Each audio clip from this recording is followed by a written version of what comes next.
Good evening, everyone. My name is Matthew Ogden. I'd like to welcome you to a live broadcast on LaRouchepack.com. We apologize for the delay. We had technical errors in the studio here. However, tonight's webcast will be part of our regular series happening every Friday night, featuring Mr. Lyndon LaRouche. Tonight, we're joined in the studio by Jason Ross and Leandra Bernstein, who will be engaged in the dialogue portion of our broadcast tonight. So, without further delay, I'm proud to give you Mr. Lyndon LaRouche.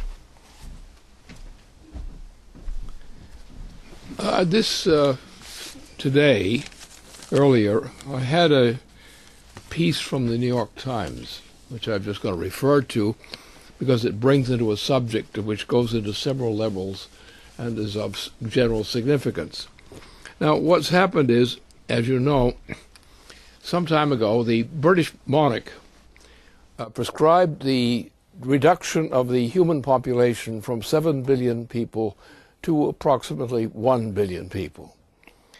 We have, since the time that this plan was made, we have seen measures of reduction of human population by all means has been pushed, and it continues to be pushed. One of the measures which is something which the British copied from Adolf Hitler. You may recall that early in the days of the Hitler dictatorship, there was the introduction of a reduction of life, termination of unnecessary lives.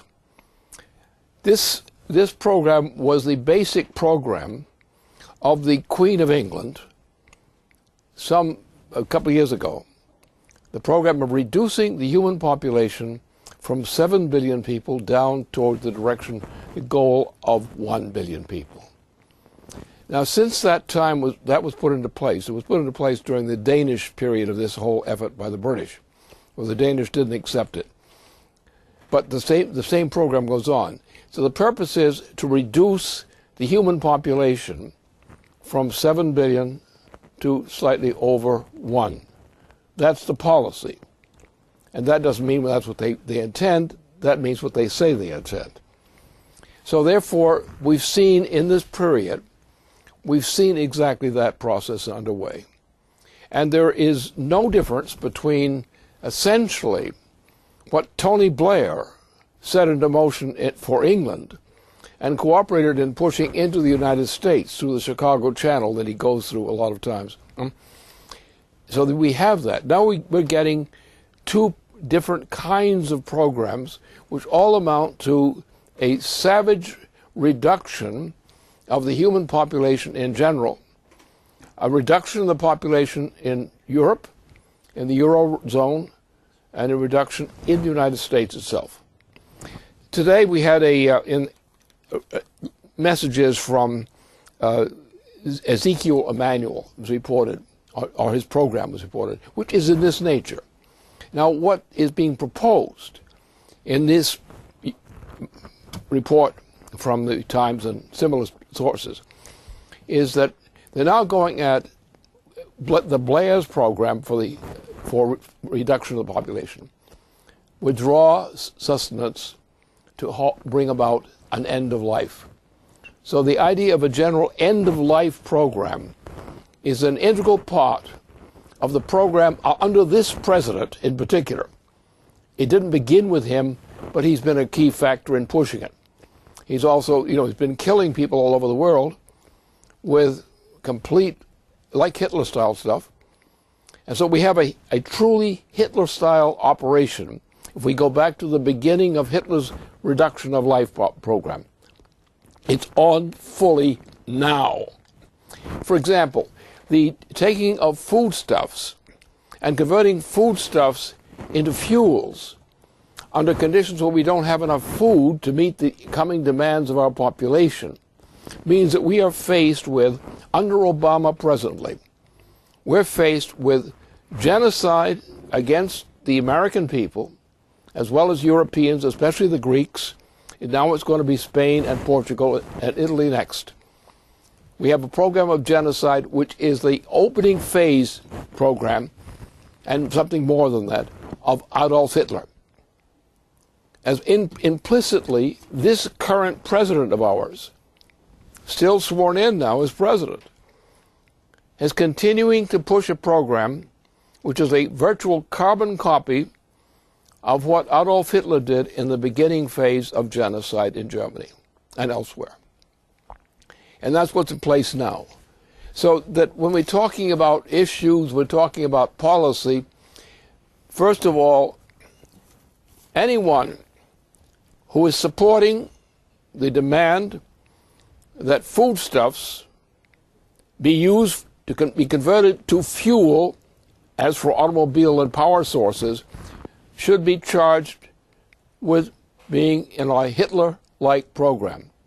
Obama himself, during the opening year of his presidency, of the first term, was already pushing exactly that. So that when we're talking about this, you're talking about genocide. But there's more to it than that. There is genocide, but it involves a lot of complications, as Hitler's program did too. And remember that in the tribunals on the trials of for the Nazi crimes and other crimes as well, that this beginning point of the Hitler program was also indicated to be the reason for the death sentence to those Nazi officials and others who had pushed the program. If we are today having the Hitler experience now before us, will allow the Hitler-type opening decade program with mass murders thrown in on top of it, under the personal direction of the president, starting wars, which are violations of the Constitution because there is no authorization of Congress to launch such a war or conduct it. We have a policy of mass murder is being put into view, especially by the British monarchy. Now, the British monarchy is a very interesting question.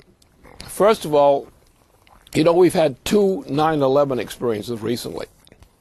Right? Both 9/11 stories, the one that hit in 2001 and the one that hit recently in Benghazi, involving an official. But they're both by the same authorship, the same group, the British Saudi group combined with American accomplices. That's what we've got. And this, if we don't stop it now, it will never be stopped. So we have two horror shows. First of all, we're going very close to launching a general thermonuclear war. And what's happening from Europe in particular, from the European system, the European Union, and NATO, what's going on now is exactly that. This is Tony Blair stuff. Tony Blair started a second war in Iraq, which was unwarranted and was a violation of international law. And it was pushed through with lies. Blair lied. He always lies. He's a mass murderer. He's already certified as that. So the question is, here we have an economic problem. But we don't have just an economic problem. On the idea, the insistence of this administration in forcing the conversion of food into fuel, who refuse to take the measures in agriculture necessary to create the food supply we need. And that's the problem. The measures are not being taken. So we have before us a not only deliberate genocide, but we have shameless genocide, brazenly shameless genocide, just as Hitler did in his opening phase of his genocide program. And we know what happened to that. So the question is, no one has the moral right to support Obama's wars, illegal wars, unconstitutional wars. No one has the right to still starve Americans to death by converting their food supply into fuel. And These are the measures which we have to consider.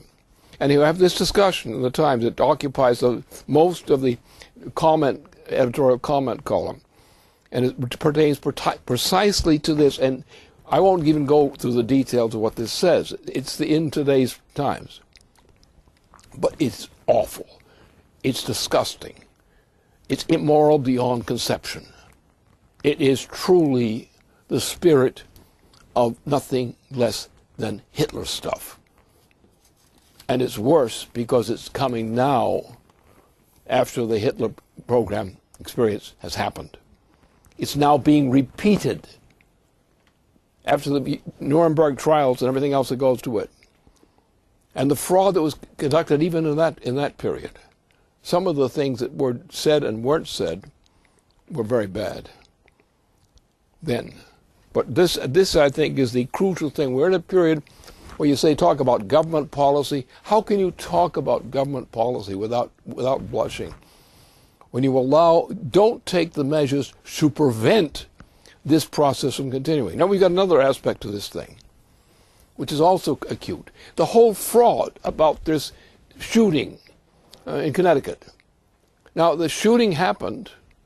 The apparent actors, the victims, and so forth, and the self-victims. That's all true. But that wasn't done by guns. Guns were used.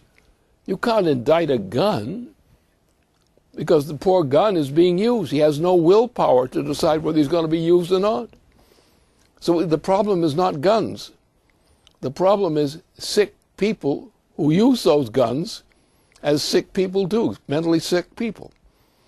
Well, the problem we have is we've seen since about the second year of the U.S. war in Indochina, we have seen a degeneration in the policy, a moral and a personal degeneration, which took the form of drugs and similar kinds of things, and it came just about 2 years after the second year of the war in Indochina. And you found people began running from universities. We saw what happened in Columbia, for example, Columbia University in 1948.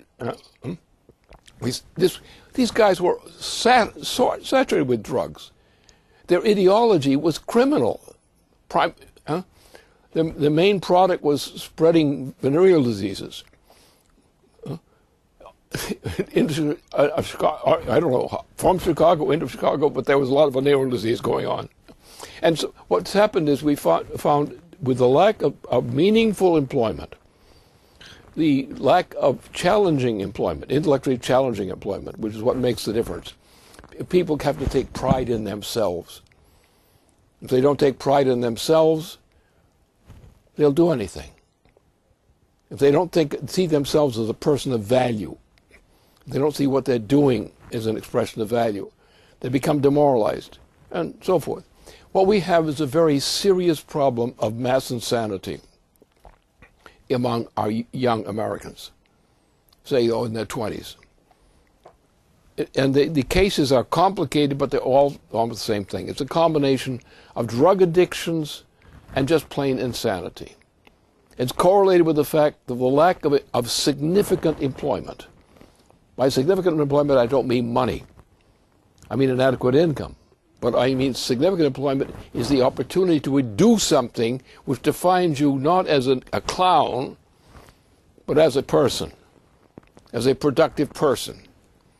And what we're seeing, and this little column from the Times it gets to the point, we're seeing a degeneration of the population. And we see that degeneration reflected in people, including physicians, and like this lead character here on the leading item here, the same thing. What he said is disgusting. It's evil. It's disgusting. And the very speech, the argument he makes, takes us back to what I recall as what was happening in Germany early on during the Hitler government. I know how it started. All the way back to, of course, Hitler's rise to power. But I also know how it started going into Hitler's rise to power, and that what he did, in the words of murders and other kinds of things, that went from there. I know in good detail what happened. I don't know all the facts, but I know the essence of the facts of what happened not only in Germany, what happened in France on a mass scale, what happened in Italy on a largely mass scale, what we saw also in the occupied territories of Eastern Europe, the same kind of thing. And the point is, if we cannot live as a people if we condone the attitudes and practices which this represents. There are many things we have to accomplish, but the problem is, I know, being an older man and having many kinds of memories from many kinds of the world, many parts of the world, I know that when something like this occurs, a state of mind of the type we see, the cover-up on what happened in Connecticut, I see that, and I know exactly where that logic is going to take us. And that it is that logic which must be stopped now. In whatever form it takes, as people at Nuremberg in the proceedings emphasized in their rulings, there are some things which, if they start, lead to something horrible. Once that is understood, when somebody tries to start the same kind of thing, you prepare to defeat and prevent the horrible.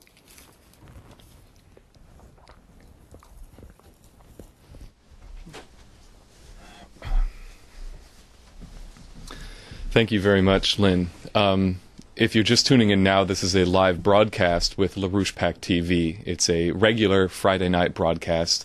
Mr. LaRouche has just finished his opening remarks, and now we're going to have some discussion with two members of our audience gathered in this studio, Jason Ross and Leandra Bernstein. So I'd like to ask Jason to come to the podium first.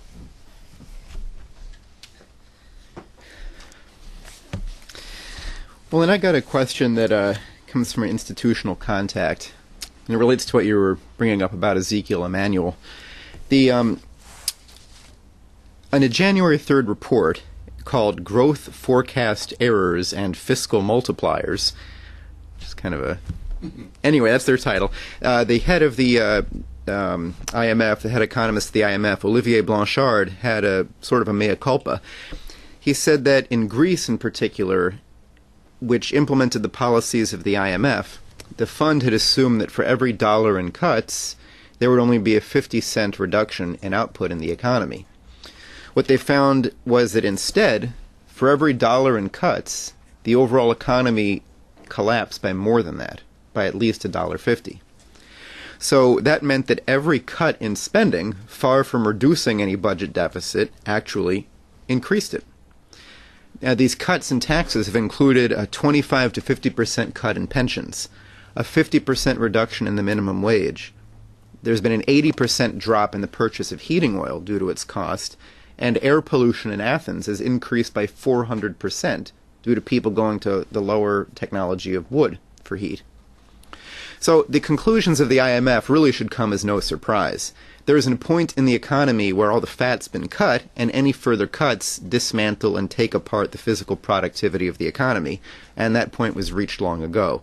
Today, unemployment in Greece is around 26.8%. It's reaching similar levels in Spain, and the U.S. under Obama appears obviously headed in precisely the same direction. Just recently, Obama named Esther Duflo as a member of his president's Global Development Council. Duflo was part of the team that put together these disastrous policies in Europe. So here's the question. What do you see would be the consequence if we adopted these austerity policies in the U.S., and what's the alternative? Well, I'll tell you what the policies are. It's just what I just talked about. Exactly what I was just talking about. That they're economic policies which promote death, poverty, disease, death, so forth, and in mass insanity. When the whole issue of this always comes out with money. People want money, they say. But when how do you choose money, what do you use it for, and how do you use it if you're not a clown, or a very bad kind of clown? So the way the world is being run, as long as it's under the control of the imperial forces represented by the combination of Britain, the British monarchy, British system, and the Saudi system. The British and Saudi system is in 9/11. Remember that in the original 9/11 event, the event itself was organized by the British BAE Corporation in cooperation with the Saudi kingdom. That's how it was done. And the Saudi ambassador to New York, to Washington, was one of the active organizers of both the pilots and other sources used for 9/11. Then, of course, that government, the Bush government of that time, actually put through the cover-up on the known information collected, which demonstrated that the Saudis and the British together, through the BAE, were entirely responsible for the events of the 2001 9/11 event. We have similarly a 9/11 event. How did it become a 9/11 event in Benghazi? The current president of the United States did that. And the same presidency also voted for a suppression of any discussion of the evidence proving the original authorship of the original 9/11 operation. So we have a British-Saudi operation which is responsible actually for both 9/11s. Now that issue is up for discussion right now, and they're trying to hold it off. But the fact is, we know the evidence so far. We know that the President of the United States himself, by implication, and what people don't tell you and what they do can both be equally the same thing. Someone who denies or tries to cover up what they did is just as guilty as if they had confessed to doing it. And when you get into this kind of stuff, like Hitler-like stuff, then the rules get tougher, because you cannot assume there's honest error or even negligent error. There's deliberate murder. And deliberate murder is to be treated as deliberate murder. And you cannot, when you have somebody saying, I don't know what's going on here, when you have a president who's ordering mass murders every week in various parts of the world, and he hasn't brought it in here publicly yet, but he will. And we've come to that point. So that's what the issue is. We have to understand what money ought to mean. Money, generically, money in all its accepted manifestations. It means excluding, for example, gold and silver, platinum, because these are interchangeable things which have an intrinsic value, as these metals have an intrinsic value, because they're useful. You don't have to spend them as money. You can burn them down, melt them down, and sell them as platinum, sell them as gold, sell them as silver. And that's a form of money. It's not a very good one, but it's been used in past times, and it's money. But paper money, well, that's a question mark. When is paper money money, and when ain't it? And there is a difference, because money which is only paper money, or similar kinds of paper or agreements, is not really wealth. It's credit. Now the problem has been, in the United States in particular, especially since 2007, when we went in 2008 into hyperinflation in the United States. It was voted in, and I scolded Bill Clinton hard for his consenting to that, to his giving his voice to that. But in that case, today, what's coming out with Geithner and so forth, who's now departing, right? long before he should be gone. But when you use money as money, and use paper money or invisible paper money, which is more common these days with the whole program, there's no value whatsoever. Now, what happens if you take non-money, because it's only credit or non-credit? The only credit for it is more non-credit. In other words, when you go purely on money and build up all these ascending columns of so-called money, which is only circulated as the same kind of money, with no actual production, useful production engaged, what you're doing every time you increase the money supply from the corporations that deal with money investments, you are shrinking the incomes of the entire population.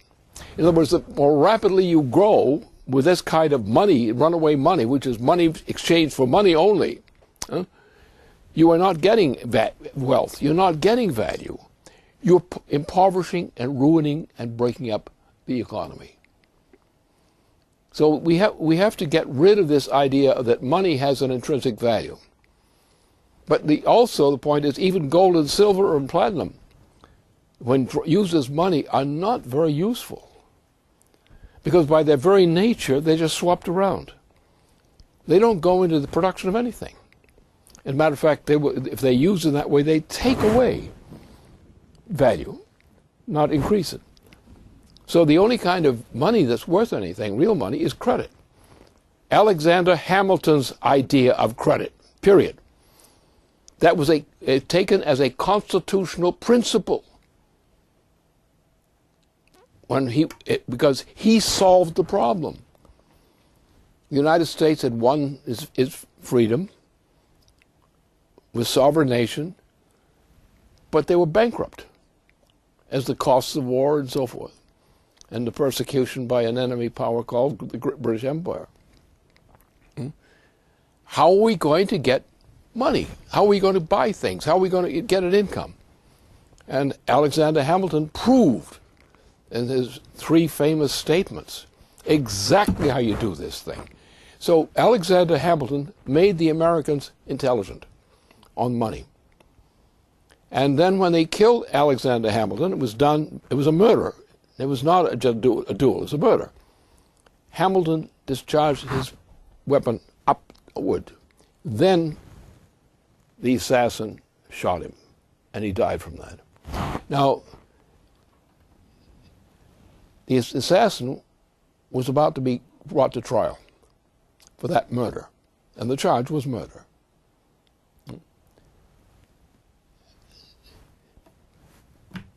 The perpetrator escaped to Canada and to Britain and stayed there for some time in safety. But Aaron Burr, the perpetrator, who was a British agent, who was housed in Britain with the British royalty and the British government, who acted as a spy against the United States on behalf of the British monarchy, the British Empire, for all of his life. He introduced British banking with the case of Andrew Jackson. British banking was brought in to take over the United States by British bankers who were going to pull a great swindle against the United States, and did. The United States was bankrupted by the Jackson administration, entirely bankrupted. And his successor was even more evil than he was. And the United States never really escaped from the effect of the Jackson term, and which was really organized by the British agent Aaron Burr. And Andrew Jackson was a sub-agent of Aaron Burr. The president was. And the successor president was an agent of Aaron Burr. And I had a bunch in the New York area, and in Boston. You had a bunch of people out there who were all bankers, and they were all controlled by the British monarchy's banking system. So the United States was actually controlled. Under this mechanism, slavery was introduced to the United States, black slavery on a mass scale. States were destroyed. The Constitution was subverted and violated. And it was not until the Revolutionary or the Civil War that the United States got its freedom back, even the freedom of the nation. Then we had more of this. British bankers. You had a great president who was assassinated, and the vice president, who was a British agent, Theodore Roosevelt, was actually an agent of the Confederacy circle. Woodrow Wilson was the guy who brought into being again the Ku Klux Klan, bigger than ever before, and he was the president. And these guys made policy up until the time that Franklin Roosevelt became president. And as soon as Franklin Roosevelt was dead, they began to destroy the United States in the same fashion again. And I saw every bit of it, every bit of the operation. So that's what we're dealing with. We're dealing with this kind of situation where we have an enemy power, a standing enemy of the United States since its Constitution was established. And that enemy, that British enemy, now augmented by Saudi elements of the same British system, of the British Empire, are now dominating the world and are seeking and have been seeking to destroy our United States. And we have been scarce in the number of Americans who would think clearly about this thing. But I think there are leading Americans and others today who, looking at the facts, and I certainly do try to get those facts across to them the best I can, who would recognize what patriotism is. And you find that in France even, and even in Britain, you find people who, in terms of banking, are thinking of a banking reform. And they're thinking of a banking reform which is based on the principle of a credit system, just as Franklin Roosevelt used a credit system to save the United States from bankruptcy back when he was president. The time has come that we'll get our morals back if we get our money back, which means, Glass-Steagall means you cancel government responsibility for all kinds of banking which do not correspond to our principle, our constitutional principle. That money is going to be simply set there. And these bankers, that class, they're simply going to be left on the beach.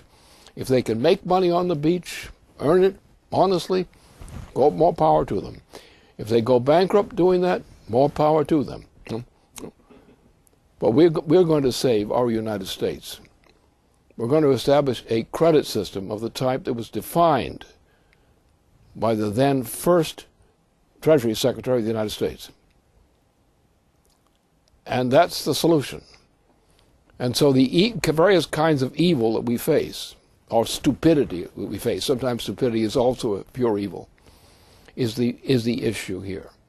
And the question is, do we have the guts and intelligence to do what we have the power to do as a people, under leadership perhaps of only 5% of the total population, but a 5% of really thinking people in the population, if they have a good conscience too, is enough to organize a lot of the rest of the people to move in a useful direction. And I think that's where we are now.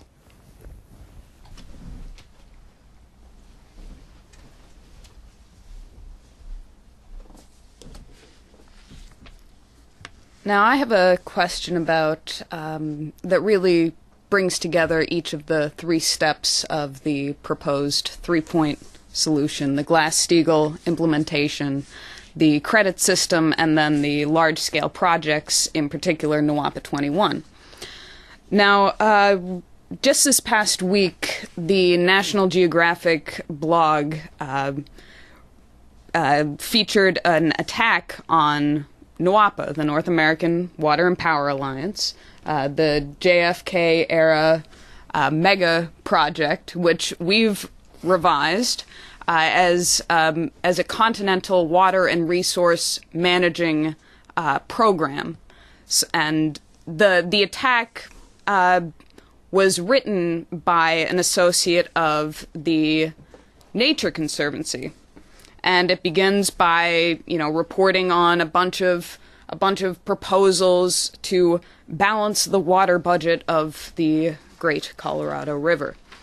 and basically goes after any and all proposals which don't fundamentally arise from the assumption that resources like water are finite, scarce, and that consumption by all means needs to be cut. Now, I'm very glad that you raised what you did at the outset of this webcast on the British monarchy and their repeatedly stated proposal to reduce the world population from 7 billion to 1, because when you look at this attack on Nawapa, and really our revival and improvement of the original Nawapa program, you look at the history of the Nature Conservancy and what they were post World War II, the post Hitler era. Eugenics became very bad to talk about in public. So the name eugenics was altered to environmentalism. The Nature Conservancy was founded 1947 by the very authors of Adolf Hitler's eugenics policy. Thomas Huxley, head of the British Eugenics Society, Max Nicholson, another Eugenics Society leader, also part of the, founder of the Simon Population Trust, best known for population reduction and sterilization. And later on, Huxley and Nicholson, the founders of the Nature Conservancy, would come together with the Queen's consort, royal consort, Prince Philip, and the card-carrying Nazi member Prince Bernhard of the Netherlands to found in 1961 the World Wildlife Fund. But I mean, that's ancient history. That's 60 years ago. What are they today? What is the Nature Conservancy today? Well, until he stepped down to become the Treasury Secretary of the United States in 2006, the chairman of the Nature Conservancy from 2004 to 2006 was none other than Henry Paulson, also the CEO of Goldman Sachs, again, Treasury Secretary and nature lover.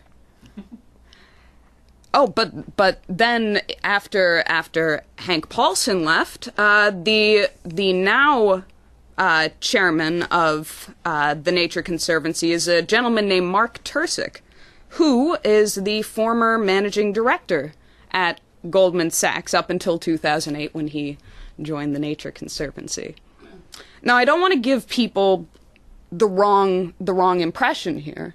Not all eugenics turned environmentalist organizations are being backed by Goldman Sachs. There are other investment banks. So my question on that, all of that being said, we know the pedigree of the modern environmentalist movement.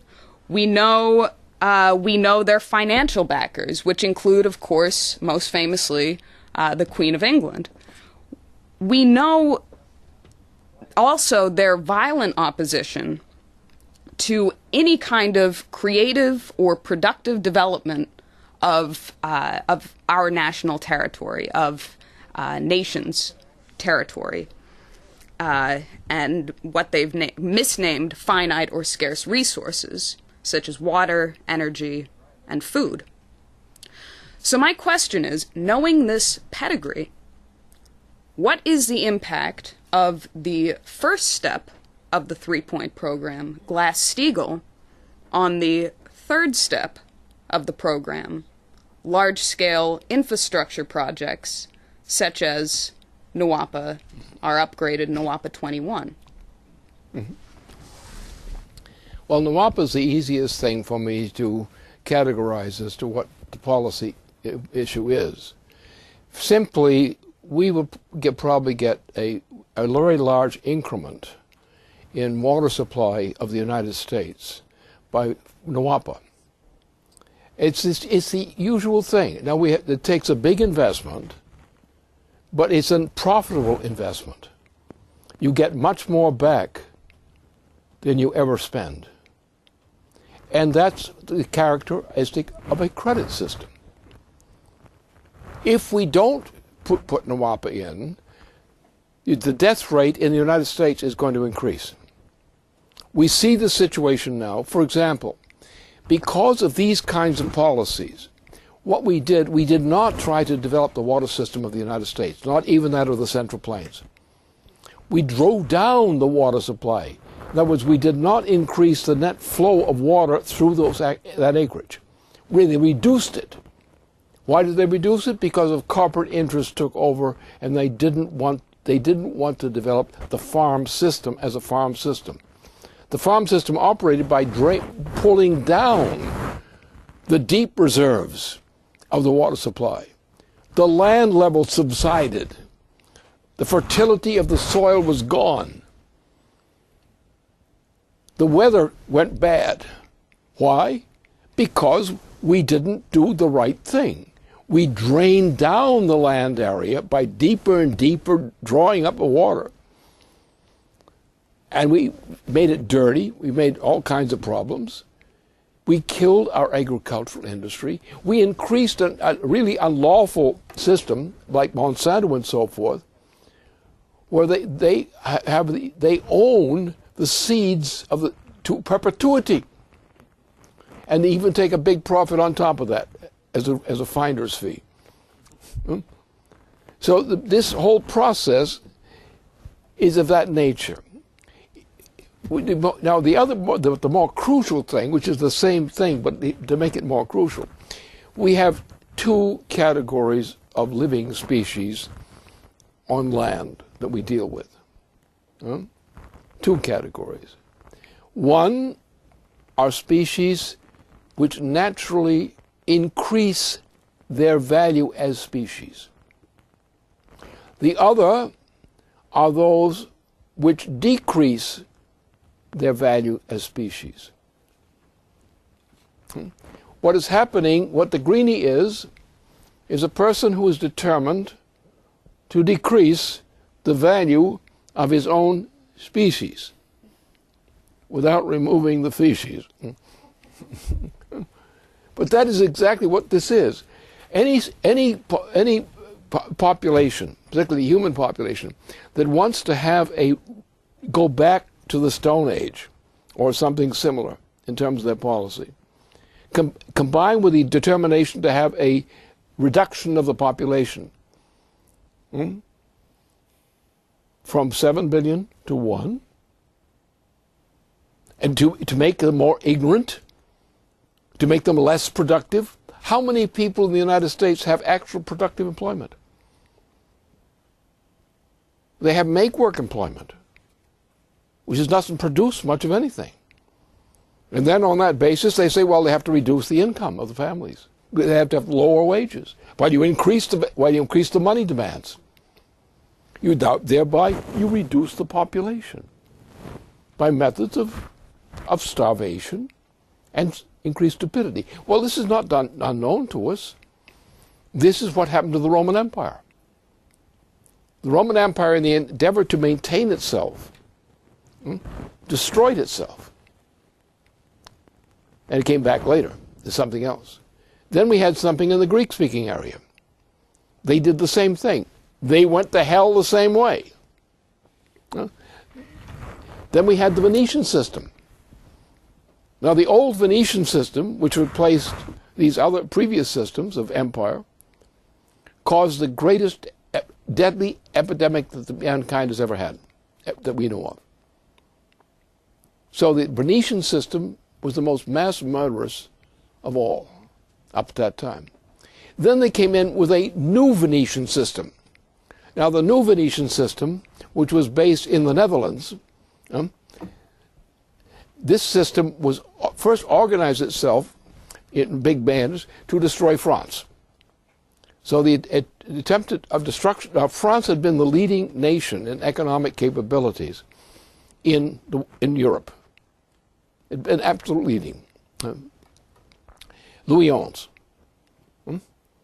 And it had created on the model of Charlemagne early, went by the Charlemagne model and built up a great France. So what happens? The new Venetian party destroys the efficiency of France with this foolish Louis XIV. Just a fool. And got into wars which just almost destroyed France. And France never fully recovered from what had been done in that operation.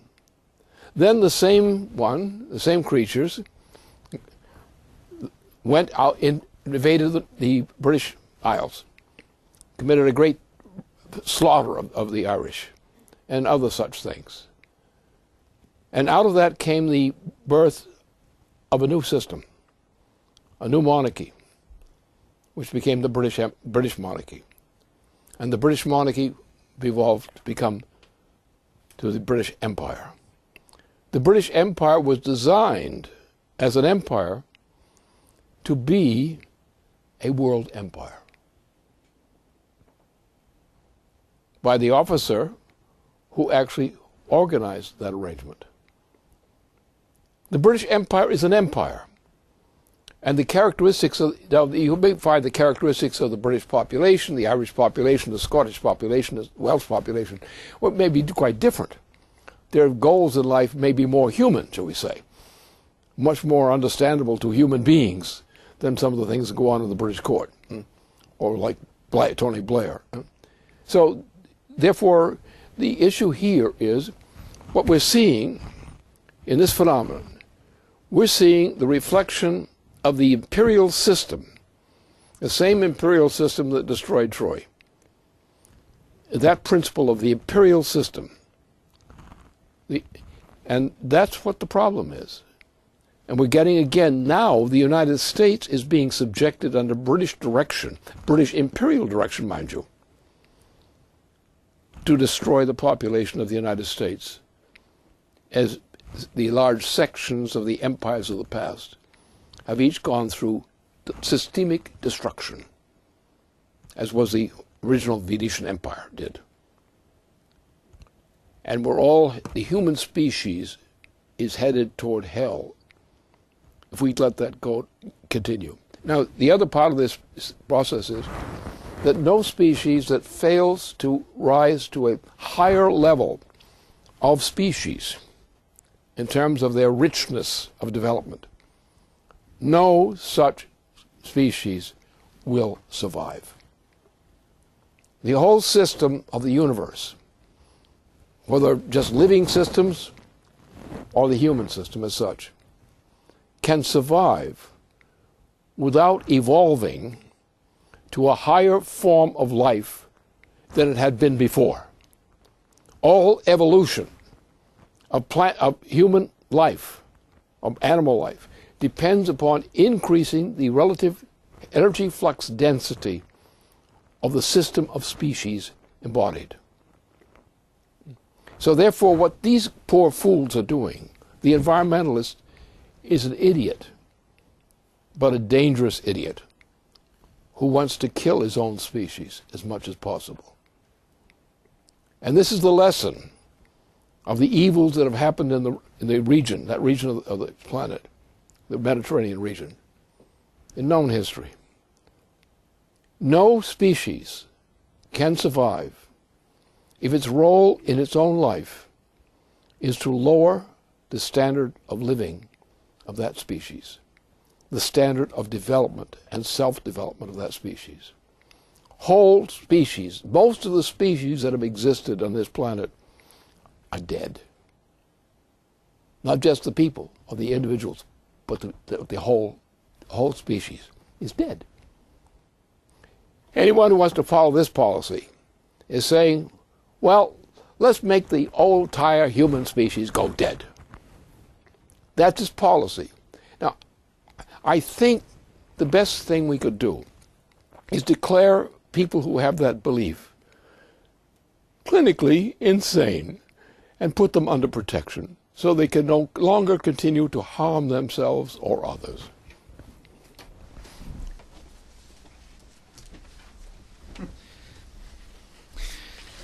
Well, speaking of sanity, you had written a very interesting paper after the beginning of the Iraq War in 2003, in which you discuss the question of what is sanity. It was what Rumsfeld is Strangelove too, and it seemed like an interesting question because there's a lot of discussion about what insanity is. We've been discussing that on and off in these webcasts recently about the youth culture, the problems that people have, and then in terms of actually creating a active approach to what sanity is, I have a question for you about your approach to economics and your relationship with your friend Bernard Riemann, because you've got a very unique approach, one where, as I find it, with meetings, with political meetings, with discussions in the House of Representatives, people have got a lot of problems understanding things in economics that are actually very simple. Basically because they've got a lot of very wrong views, such as looking at an economy in terms of money and other more specific ones. And that's not something that you don't seem to be afflicted by that problem.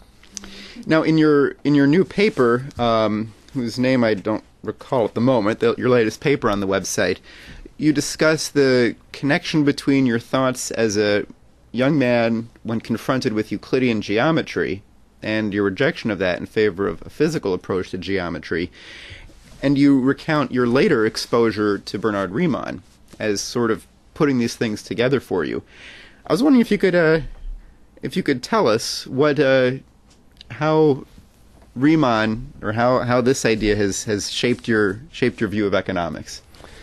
Well, there are two parts of Riemann's paper, habilitation paper, dissertation. One part is the opening part, which just tears apart all the garbage that was conventional in that time. It's a beautiful, delightful, it was a rich experience all on its own. Now there are middle parts which begin to pull together certain crucial foundations of a new system, distinct from the one that he's proposing to junk. And this goes to a certain point. Then the whole thing gets more and more fun in a new way, up until one point which is very interesting, because there's a concluding section which lays out a whole positive conception of what the physical principles are of economy, in fact. But then there's a last sentence, and it's really a gem. It's like, there's another famous statement like that, since we're all idiots, we'll have to do something different. And this is the kind of thing that Goethe did with some of his witticisms back in that good time. But the last sentence, since we're not mathematicians but physicists, we're going to stop our report right now and go on to something new. And that's the way it goes, constantly. So that people were believing in, well, there's also a deeper question here. Is our conception of society, conception of humanity, really sane? Aren't there principles which is what we believe about sense perception? Is that true? And I say no, it's not true. If you look at the history of species, you divide the animal species, for example, into two categories. One category is, well, people who like money. The other category is those who like the future of mankind.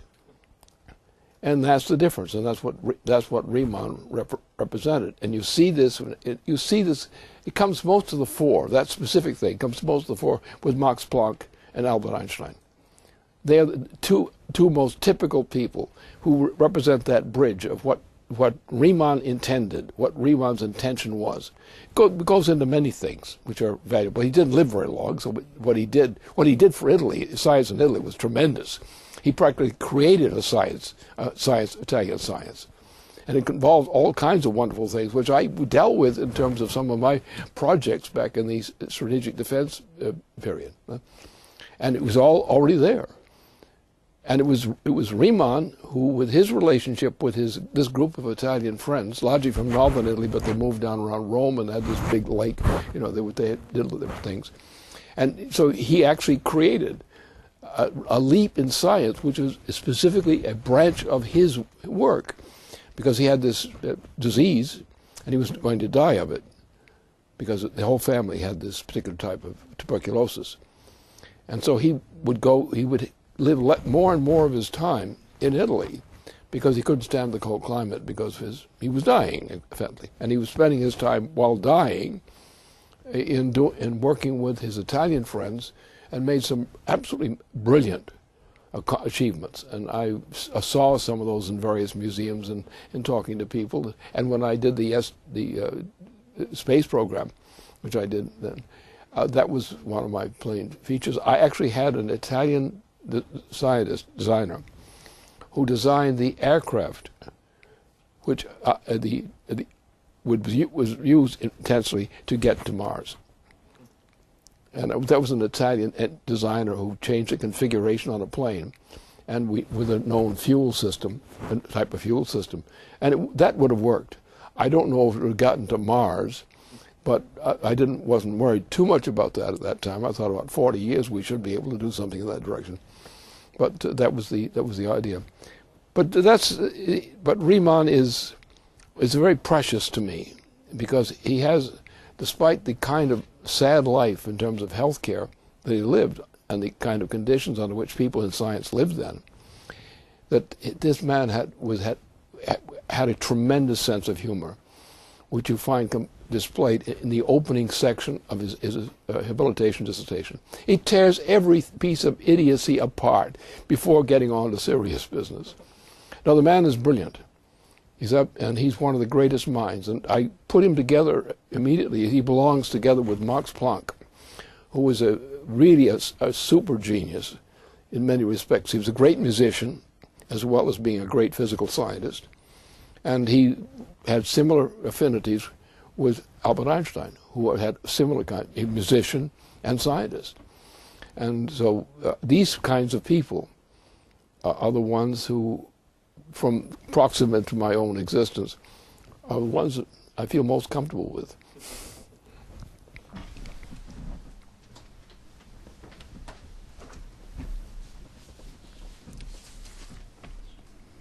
Now I'd like to ask the final question, and I'd like to return to, again, something you brought up in your your opening statement about really the overall condition of the future of the United States in terms of health care, what you raised here previous weeks about the mental health care available to people in the United States.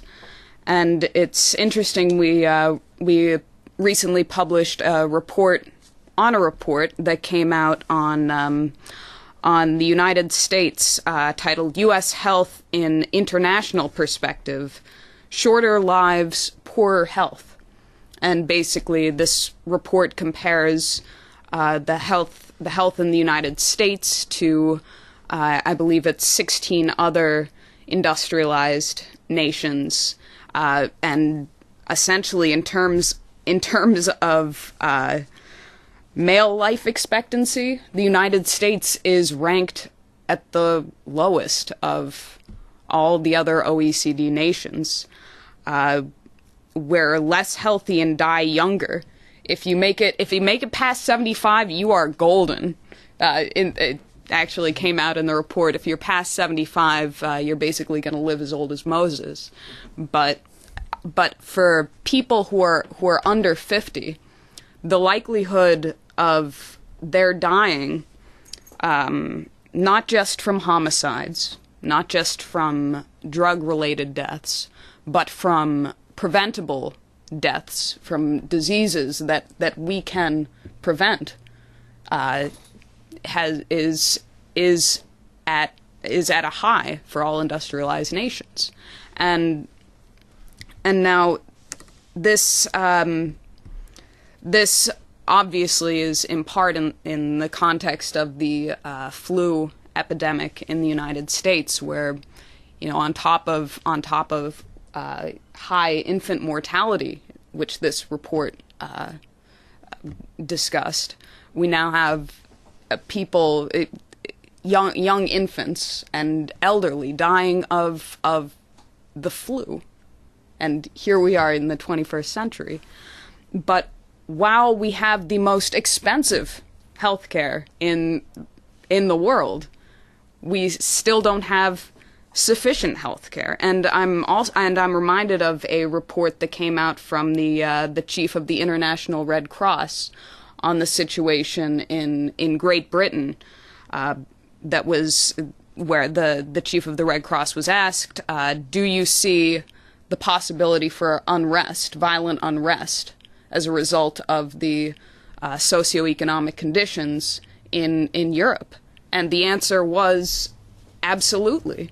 The answer was, and he put it very well, describing the situation of people, you could say under 50, but then largely, under 30, who have decades of their adult life in front of them. He said of these people, when you feel unfit for your society, like there's no place for you, that there's no hope, that the way you connect with the government and with your society is very off. And with the situation worsening, with poverty on the rise, with state aid, we're 4 years into a major economic meltdown. State aid, federal government aid is all being ratcheted down, taken away. That's the story of Obamacare. And you have a generation coming into adulthood, a generation in adulthood, that still has decades to live. And I mean, I'll just throw out a few more statistics that right now in the United States, almost the largest portion of people who are on the Supplemental Nutrition Assistance Program, the food stamp program, are children under the age of 18. And you have similarly within that age bracket a report that just came out, I believe, yesterday, that in that under 18 age bracket, 1 in 25 youth have attempted suicide. And so this is a haunting picture of the future, and I just like to get your perspective. Well, despite all that, I am intrinsically an optimist. I'm not an optimist in terms of what might drop on my lap. I don't believe that things generally drop on my lap unless they're friends who want me to do something good and so forth, and which I'm happy to do, unless there's something wrong with it. But the problem here is that we can cure this, and human beings can cure things by will, by policies, which are willful policies which can provide the means of the cure. Now, the destruction of society is reversible. Society's destructiveness has been reversed before, but it's never been on quite this scale, of course, nor this profundity, nor the rate of decline of a leading nation, as in the United States, or what the so-called Euro system in Western Europe and Central Europe. Nothing like this. It's a matter of will. If we will, effectively, some of us, just say, give me 5% of the population, 5% of the leading thinkers in the population, and let us make the policies which answer the definable problems of the United States today, both our own internal problems and the problems we have with other nations, share with other nations. If we were to do what, in all modesty, what I would do right now if I had my druthers on this question, I could guarantee you a policy which, if carried out, will save this nation. And if we can save this nation, we can inspire the rescue of the planet, the people of the planet. So we are not doomed to an absolutely certain predetermined destruction of humanity. We are condemned to respond to known measures which are largely known to me, known measures which will cure this problem. Now, the way that works is I saw the destruction, the real level of destruction of post-war United States in two steps. The first step was Truman. The second step was the assassination of our president. And what happened immediately, within a very short period of time, from the assassination, you began to see moral degeneration of an accelerated, unbelievable type within the U.S. population as a trend. Now, these were people who were young people, college age or somewhat younger, but originally the college age types, going to what are considered the best universities, like Columbia University and so forth. And what you found was degeneration, not with every part of the population on those universities, but with a growing activist group. It was like the riots of 1968 in Chicago. This was real degeneracy, but this had gone with a problem. What was the first thing? Drugs, strange kinds of sex, these kinds of things.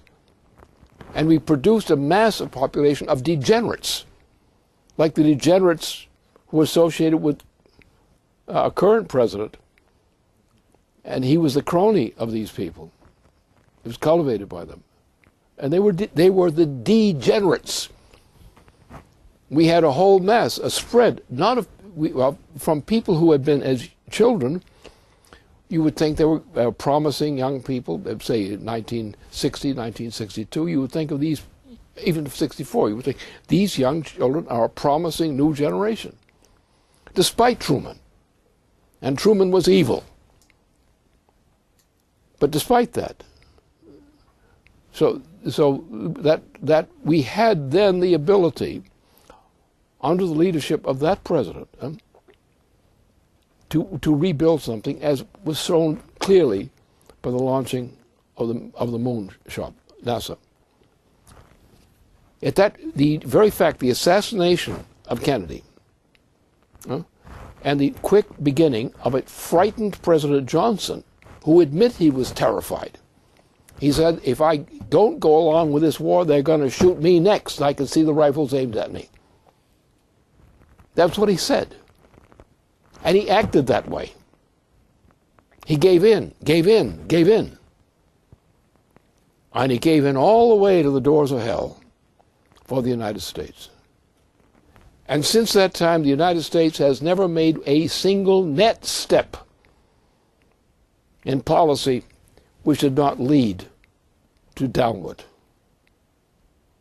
We've destroyed our industries. We destroyed our technology. We've done everything. We can reverse that, because we have a moment now when a very large part of the population, I would say easily 5% of the total population, which tends to be a leading part of the population. They're the activists who will act on the basis of knowledge, will and knowledge. If we do that now, if we get through immediately, Glass-Steagall first, a credit system added to that, and then a project like NWAPA and something to rebuild the equivalent of our mass industrial capabilities before, high-tech industrial. If we do those three things and come in with protective measures to protect people who are now put in danger by these conditions they live in. In other words, immediately put one law through, cancel all this conversion of foodstuffs into oil, into fuel. Don't be fuelish. That's your dinner that's being cooked. So if we are in a position where reality before us, what could be done, and I can tell you with the will of the upper 5% of the U.S. population, upper 5% intellectually and morally, as people who decide to become moral again, if they do that, with that kind of program, we can inspire a rescue of humanity from this nonsense. But the first thing we have to do is punish all liars. People who say they're happy when they're not happy. People who say, I admire my president, when they hate him. This is the kind of thing you have to watch out for. But if we simply now, we have the means in our hand, the physical means. If we do one thing, if we just cancel Wall Street, let it go off by itself, if it can sit on, little shade places they congregate in and try to peddle things, and they say, don't bother them, just leave them alone. But don't bail them out. That's very bad for them. It destroys their character if you bail them out. They've got to live the hard life and make it the hard way. You work their way up from the bottom. But really, seriously, if we get 5%, the upper 5% intellectually and morally, of this nation to assemble around the policies which I know have to be done now. And there's nothing, I don't think there's much I don't know about that aspect of it. If we do that, make those corrections, we as the United States, by coming back to ourselves, by making those kinds of decisions that have to be made now, urgently, we can inspire the rest of the world to do likewise.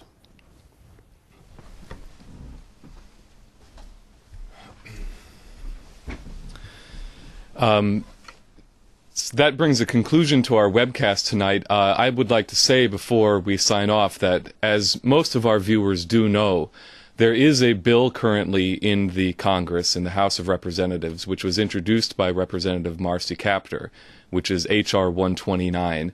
This is identical to what H.R. 1489 was in the 112th Congress. And our entire national organization and our entire national movement is in high gear, mobilizing for the immediate passage of H.R. 129 in the House of Representatives and an introduction of an identical bill in the United States Senate. So thank you very much for watching tonight. Thank you, Jason and Leandra, for being a part of our broadcast. And thank you, Lynn. Good night and stay tuned.